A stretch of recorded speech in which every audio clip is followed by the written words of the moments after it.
La Côte d'Ivoire vit sans doute l'une des pages les plus sombres de son histoire. Tout s'est accéléré ces dernières heures. Les pro-Ouattara ont lancé leur assaut final sur Abidjan. Des hélicoptères de la mission de l'ONU sur place ont tiré sur le palais présidentiel. L'armée française a elle aussi bombardé des sites militaires des forces loyalistes. La correspondance d'Angers Maniani.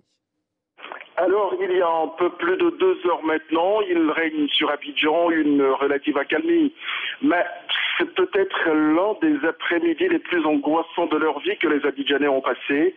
L'offensive lancée autour de 13h GMT par les forces pro-Ouattara contre les forces pro-Gbagbo. L'offensive est donc passée à une vitesse supérieure avec l'entrée en jeu des hélicoptères français et onusiens. La puissance doublée de la violence des déflagrations faisait même trembler des immeubles à des dizaines de kilomètres des lieux des affrontements. Les populations apeurées sont encore chez elles. Selon un de ses proches, Laurent Gbagbo est toujours à Abidjan, quand bien même sa résidence a été attaquée. Tout à l'heure, des hélicoptères onusiens et français ont repris leur ronde aérienne sur Abidjan. Ici, tout le monde est inquiet et très angoissé et personne ne sait ce qui se passera cette nuit. Et peut-être bien après. Alors justement, en Germain, l'un des scénarios possibles, si Laurent Gbagbo chute dans les heures qui viennent, que risque-t-il de se passer ?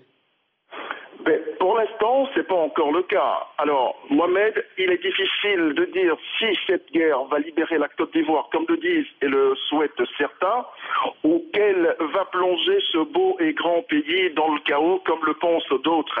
Les sentiments ici sont très partagés, mais dans l'urgence.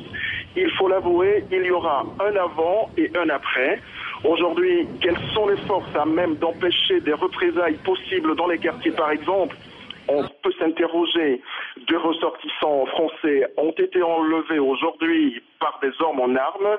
C'est la preuve que les forces onusiennes et françaises ne peuvent pas protéger tout le monde